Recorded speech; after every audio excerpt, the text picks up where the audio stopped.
सफ़ीन हसन। दोस्तों, यह एक प्रेरणा स्रोत कहानी है।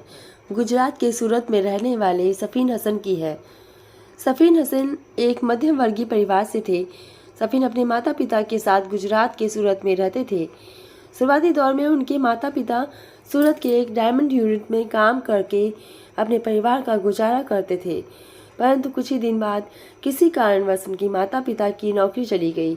नौकरी चले जाने के बाद उनके परिवार पर तो मानो दुखों का पहाड़ ही टूट पड़ा। नौकरी चले जाने के बाद उनके परिवार की आर्थिक स्थिति काफ़ी खराब हो गई। परिवार की स्थिति को सुधारने के लिए घर जाकर इलेक्ट्रीशियन काम करने लगे। उनकी मां ने घरों और शादियों के समारोह में जाकर रोटियां बनाने का काम करने लगी थीं। परिवार की आर्थिक स्थिति इतनी खराब हो चुकी थी कि कुछ पैसा अतिरिक्त कमाने के लिए सफ़ीन हसन के पिता और उनकी माता जाड़े के दिनों में सड़क के किनारे उबले अंडे और चाय बेचा करते थे। उनके परिवार की पालन पोषण कर सके और हसन की पढ़ाई में कोई दिक्कत नहीं हो। सफ़ीन अपने संघर्ष के दिनों को याद करते हुए कहते हैं कि मैं अपनी माँ को सर्दियों में भी पसीने से भीगा हुआ देखता था। मेरी माँ 3 बजे सुबह उठकर 15 से 200 तक रोटियां बनाती थीं और इतनी मेहनत के बाद भी मात्र कुछ हजार रुपए ही कमा पाती थीं। सफ़ीन हसन ने अपने परिवार को हमेशा पैसों की तंगी से जूझता हुआ देखा है। अपने परिवार को इन परिस्थितियों में देखकर ही सफ़ीन हसन ने जीवन में कुछ करने की ठान ली। अब वे समझ गए थे कि अगर कोई उनके परिवार की दयनीयता को बदल सकता है तो वह खुद है। इस दिन से उन्होंने ठान ली कि अब वे अपने सपनों को पूरा करके ही रहेंगे। सफ़ीन हसन ने अपने एक दिए गए इंटरव्यू में यह भी बताया कि उन्हें यूपीएससी में आने की प्रेरणा कहाँ से मिली है। वे कहते थे कि जब स्कूल में पढ़ते थे तब एक बार उनके जिले में जिलाधिकारी ने उनके गांव का दौरा किया। जब जिलाधिकारी उनके गांव में पहुंचे तो गांव के लोगों ने उनका बहुत सम्मान किया। जिलाधिकारी के प्रति गांव वालों का सम्मान और इज्जत देखकर सफ़ीन काफ़ी हैरान थे।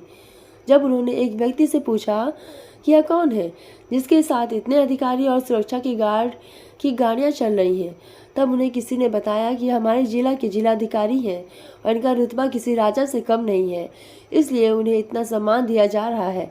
डीएम के रुतबे और काम से प्रभावित होकर सफ़ीन ने भविष्य में डीएम बनने का सपना अपने मन में पाल लिया और यह निर्णय कर लिया कि वे डीएम बनकर ही रहेंगे। इसके बाद सफ़ीन हसन ने अपने मजबूत इरादे को लेकर के दिल्ली आ गए। दिल्ली आने के बाद भी संघर्ष ने उनका पीछा नहीं छोड़ा। अब उन पर यहाँ रहने और खाने और कोचिंग की फीस का बोझ था। सफ़ीन हसन के इस संघर्ष को देखकर एक गुजराती परिवार ने 2 साल तक उनका कोचिंग और खर्च उठाया।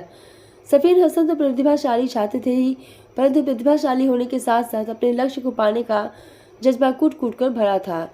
जब वे अपने यूपीएससी की परीक्षा का पहला अटेम्प्ट देने जा रहे थे तब उनका रास्ते में एक सड़क हादसा हो गया, जिसके कारण उन्हें काफ़ी चोट लगी और साथ ही शरीर से लहूलुहान हो गया। इसके बावजूद उन्होंने अपने को कमज़ोर नहीं होने दिया। उन्होंने तुरंत पास की क्लिनिक में फर्स्ट एड लिया और उसी लहूलुहान अवस्था में परीक्षा केंद्र में जा पहुँचे। अपने मेहनत, मजबूत इरादे और परिवार के संघर्ष को अपनी ताकत बनाकर 2017 में सफ़ीन हसन देश की सबसे कम उम्र के आईपीएस अधिकारी बन गए। अपनी मेहनत और कठिन परिश्रम के दम पर देश की सबसे कठिन परीक्षा कहे जाने वाले यूपीएससी परीक्षा में 570वीं रैंक हासिल की और सबसे कम उम्र की भारतीय पुलिस सेवा के अधिकारी बन गए हैं। सफ़ीन हसन के संघर्ष और सफलता की कहानी देश के उन लाखों युवाओं को प्रेरणा देती है जो हर साल यूपीएससी और अन्य प्रतियोगी परीक्षा में भाग लेते हैं, पर थोड़ी सी कठिनाई में अपना हौसला खो देते हैं और विपरीत हालातों से हार मानकर अपने लक्ष्य से भटक जाते हैं। सफ़ीन हसन की कहानी हमें बताती है कि कैसे कोई मनुष्य कड़ी मेहनत और अपने लक्ष्य के प्रति एक निष्ठा रख के कठिन से कठिन लक्ष्य को भी हासिल कर सकता है।